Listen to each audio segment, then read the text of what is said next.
কি একটা আজব দৃশ্য আপনারা দেখতে পাচ্ছেন। আল্লাহর কত বড় লীলা খেলা, আল্লাহর কত বড় লীলা খেলা যে বিনা মোটরেই পানি উঠছে। দেখতে পাচ্ছেন এখানে বিনা মোটরেই পানি উঠছে, এখানে কিছু নেই। আপনারা বলবেন যে এখানে মোটর আছে, না, এখানে কোনো মোটর নেই। দেখতে পাচ্ছেন আপনারা, এখানে কোনো মোটর নেই, এখানে কোনো মোটর নেই।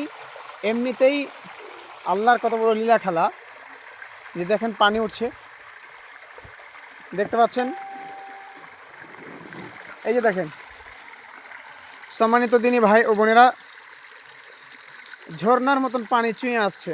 এখানে কোনো মোটর নেই, এখানে কোনো মোটর নেই। দেখতে পাচ্ছেন কি একটা আজীব দৃশ্য। আল্লাহর কি লীলা খেলা, আল্লাহর কি কুদরত, যেখানে কোনো মোটর নেই এমনিতেই পানি চুঁয়ে আসছে। এখানে কোনো মোটর নেই, এমনিতেই পানি চুঁয়ে চুঁয়ে আসছে। আর এই পানিগুলো পুকুরে গিয়ে পড়ে যাচ্ছে, এই পানিগুলো পুকুরে গিয়ে পড়ে যাচ্ছে। আল্লাহর কি লীলা খেলা দেখেন, আল্লাহু আকবার। আল্লাহর তারিফ করে শেষ করতে পারা যাবে না যে এমনিতেই পানি উঠছে, এমনিতেই। এই যে দেখেন আমার ভাইজান দাঁড়িয়ে আছে, আর এখানে দেখেন এই যে পানি উঠছে, আমার ভাইজান দাঁড়িয়ে আছে। আপনি কিছু বলেন, আপনি কিছু বলেন। এই এখানে পানিটা নিজে নিজে বাইরাচ্ছে, এটা আল্লাহর দেন আছে।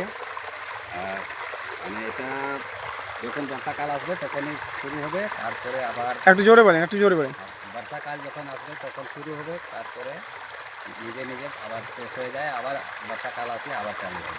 জি জি, দেখতে পাচ্ছেন আমার, ইনি বলছেন যে এখানে বর্ষাকাল আসলে পানি আসে, মানে এখানে বর্ষাকাল আসে তখন পানি আসে, আবার আপনার মানে যখন খরা আসে তখন বন্ধ হয়ে যায়। ঠিক আছে।